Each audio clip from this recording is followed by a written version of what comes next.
توفي منذ قليل الناقد الأدبي الكبير صلاح فضل اليوم السبت 10 ديسمبر 2022 بناء على ما ورد في البيان الصحفي الذي أعلن خبر الوفاة.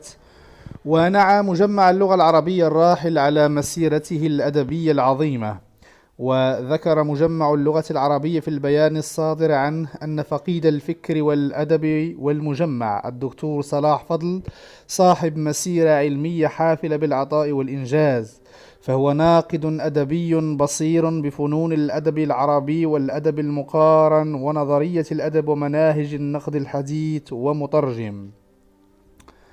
ولد الدكتور صلاح فضل بقرية شباس الشهداء بوسط الدلتا عام 1938. أما عن حياته التعليمية فقد اجتاز المراحل التعليمية الأولى الابتدائية والثانوية بالمعاهد الأزهرية، ومن ثم حصل على ليسانس كلية دار العلوم جامعة القاهرة عام 1962.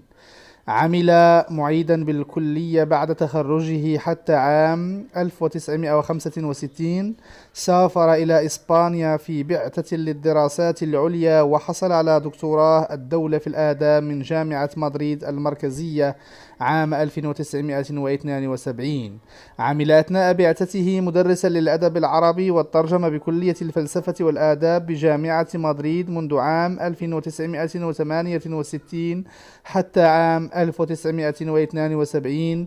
وتعاقد خلال الفترة نفسها مع المجلس الأعلى للبحث العلمي في إسبانيا للإسهام، وذلك من أجل إحياء تراث ابن رشد الفلسفي ونشره.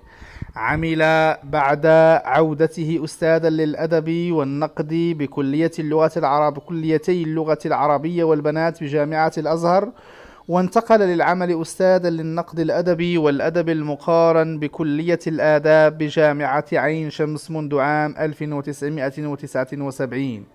كما انتدب مستشارا ثقافيا لمصر ومديرا للمعهد المصري للدراسات الإسلامية بمدريد بإسبانيا منذ عام 1980 حتى عام 1985. رأس في هذه الأثناء تحرير مجلة المعهد المصري للدراسات الإسلامية بمدريد. اختير أستاذا شرفيا للدراسات العليا بجامعة مدريد المستقلة. انتدب بعد عودته إلى مصر عميدا للمعهد العالي للنقد الفني بأكاديمية الفنون بمصر منذ عام 1985 حتى عام 1988. وعمل أستاذا زائرا بجامعات صنعاء باليمن والبحرين حتى عام 1994.